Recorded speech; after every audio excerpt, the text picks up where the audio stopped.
সব থেকে বড় খবর এই মুহূর্তে, আরজি কর হাসপাতালটাই বন্ধ করে দিই, প্রয়োজন পড়লে সব রোগীদের অন্যত্র পাঠিয়ে দেওয়ার ব্যবস্থা করছি, এমনটাই পর্যবেক্ষণ কলকাতা হাইকোর্টের।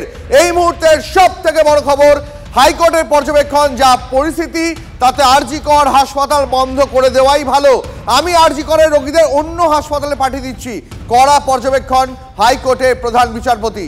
আমার সঙ্গে এই মুহূর্তে রয়েছেন আমাদের দুই সহকর্মী শ্রাবন্তী সাহা এবং লিমা।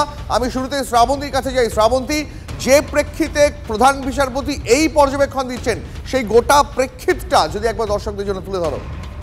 পিতামাতা হওয়া এখনো কি স্বপ্ন? অ্যাপোলো ফার্টিলিটির সাথে আপনার পিতামাতা হওয়ার স্বপ্ন পূরণ করুন। বিনামূল্যে পরামর্শের জন্য কল করুন 9899410685।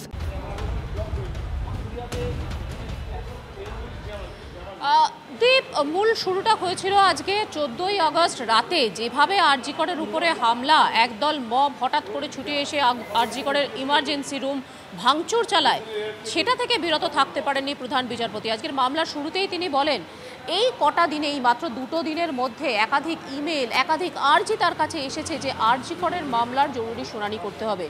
বারবার শুরু থেকে তিনি রাজ্যকে প্রশ্ন করেন যে পুলিশের ভূমিকাটা কী ছিল। এক, পুলিশ নিজেদের সহকর্মীদের বাঁচাতে পারেনি।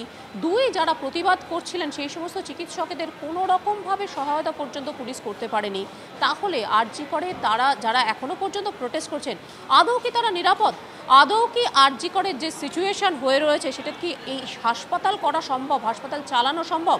তার থেকে বেটার যে সমস্ত রোগীরা সেখানে ভর্তি রয়েছেন তাদেরকে অন্য সরকারি হাসপাতালে সরিয়ে দিতে হবে, এমনটাই পর্যবেক্ষণ প্রধান বিচারপতির। রাজ্য আজকের বারবার বহু জিনিস বোঝানোর চেষ্টা করলেও প্রধান বিচারপতি একটা ব্যাপারে একেবারে স্পষ্ট করে দেন, পুলিশের ভূমিকা অত্যন্ত নিন্দনীয়। কেন সেন্ট্রাল ফোর্স পাঠানো হবে না, এই প্রশ্নও তিনি তুলেছেন। একই সঙ্গে তার বক্তব্য, হনুমান জয়ন্তীর ক্ষেত্রেও, যেটা তুমি জানো যে এই ক্ষেত্রে রাজ্য হাইকোর্টের পক্ষ থেকে আলাদা করে অর্ডার ছিল, হনুমান জয়ন্তীর ক্ষেত্রেও একই ধরনের গণ্ডগোলের কথা তিনি উল্লেখ করেন। তার প্রশ্ন রাজ্যকে, 100 জন লোক যদি কোথাও জড়ো হয়, পুলিশ যদি সেটা জানতে পারে, পুলিশ নিজেই যেখানে বলছে 7000 জন লোকের উপস্থিতি, সেটা পুলিশ জানতে পারলো না, কি এমন ঘটলো? কিভাবে এই ঘটনা ঘটলো যে আউটপোস্ট, আরজি করের পুলিশের আউটপোস্ট, সেটা পর্যন্ত ভেঙে গুড়িয়ে দেওয়া হলো? যাবতীয় এই বিষয়টার উপরে আজকের পুলিশের ভূমিকায় প্রচন্ড অসন্তোষ প্রকাশ করেন প্রধান বিচারপতি। বোঝা যাচ্ছে তার পর্যবেক্ষণ শুনে বোঝা যাচ্ছে যে তিনি অত্যন্ত অসন্তুষ্ট এই ঘটনা, এবং সেটা হওয়াই বোধহয় স্বাভাবিক। শ্রাবন্তী, আমি আমার আরেক সহকর্মী লিমা রয়েছেন এই মুহূর্তে একদম আরজি কর থেকে। লিমা, তুমি আরজি কর থেকে টানা রিপোর্টিং করছো, আদালতের যে পর্যবেক্ষণ, প্রধান বিচারপতি যে পর্যবেক্ষণ, সেটা শোনার পর যারা আন্দোলনকারী তাদের কি প্রতিক্রিয়া, তারা কি বলবেন এরপর? অবশ্যই দীপ, এই মুহূর্তে দাঁড়িয়ে আদালতের যা পর্যবেক্ষণ, এই মুহূর্তে দাঁড়িয়ে সব থেকে বড় খবর, শ্রাবন্তী একদম ডিটেলে বললো যে আজকে আদালতের ভিতরে বিচারপতি কি বলেছেন। আমি সরাসরি আন্দোলনকারীদের কাছে চলে যাবো, কারণ এর থেকে বড় খবর এই মুহূর্তে নেই। আপনাদের কাছে জানতে চাইবো, আজকে বিচারপতি বলেছেন যে আরজি কর বন্ধ করে দেওয়া উচিত, যারা পেশেন্ট রয়েছে তাদেরকে অন্য হাসপাতালে পাঠিয়ে দেবো। আমরা কিন্তু কখনোই চাই না কোনো পেশেন্টের এমার্জেন্সি কোনো ক্ষতি হোক, আমরা সাথেই আছি, কিন্তু যেভাবে আমাদের এমার্জেন্সি ডিপার্টমেন্টটাকে নষ্ট করা হয়েছে, সার্ভিস চালু করা খুব সমস্যার ব্যাপার। আমরা কিন্তু পেশেন্টের আগেনস্টে। তার মানে আপনি বলছেন বিচারপতি পর্যবেক্ষণ ঠিক, যারা পেশেন্ট রয়েছে তাদের অন্য হাসপাতালে পাঠিয়ে দেওয়া উচিত? হ্যাঁ, বিচারপতি বলেছেন, বিচারপতি বুঝতে পারছে যে কি কারণে এমার্জেন্সিটা নষ্ট করা হয়েছিল।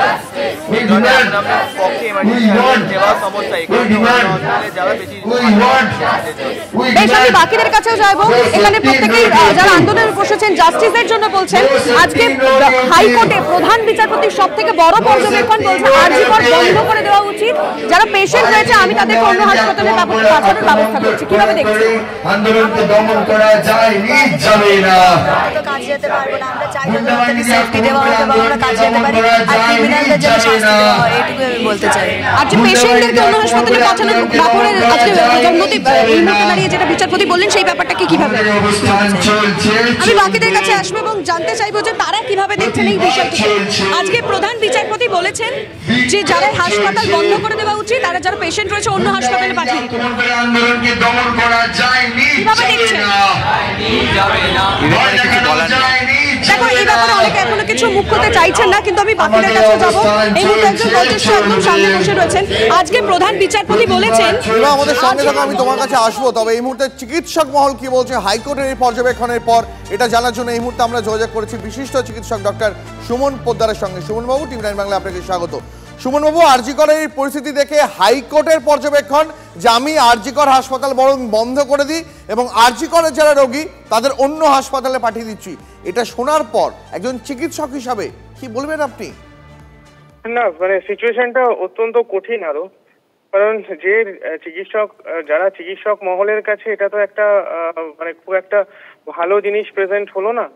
এটা সমাজের পক্ষেও সেটা খুব একটা ভালো জিনিস হলো না যে একটা হাসপাতালকে বন্ধ করে দেওয়ার মতো পরিস্থিতি কোর্ট ভাবছে। এবং ওখানে যেরকম ধরনের অ্যাটাক বা যা কিছু হলো সেই সময়টা পুলিশেরও হাতের বাইরে প্রায় চলে গেল ঘটনাটা, সেটা আমরা দেখেছি। পুলিশের সংখ্যা যা ছিল সেটা দেখা গেল যে তার তুলনায় মব অ্যাটাক হয়ে গেল অনেক বেশি। তো এই সব মিলিয়ে পরিস্থিতিটা যা দাঁড়িয়েছে, এটা কোর্ট তার মতো অবজারভেশন দিয়েছে, কিন্তু পরিস্থিতিটা সত্যি অত্যন্ত কষ্টকর হয়ে গেল। মানে একটা হাসপাতাল যেটা কোনো এক সময় জাস্ট 3-4 বছর আগেও যেটা প্রথম 20 মধ্যে আসতো, সেই হাসপাতালটা নিয়ে বড্ড বেশি একটা মানে কিরকম একটা হয়ে গেল। বড় স্বাদের হাসপাতাল আমাদের, আমিও ওই হাসপাতালে 3 বছর কাটিয়েছি। এই বড় স্বাদের হাসপাতাল, তার এই অবস্থা হচ্ছে দেখে একটু তো কষ্টকর বটেই।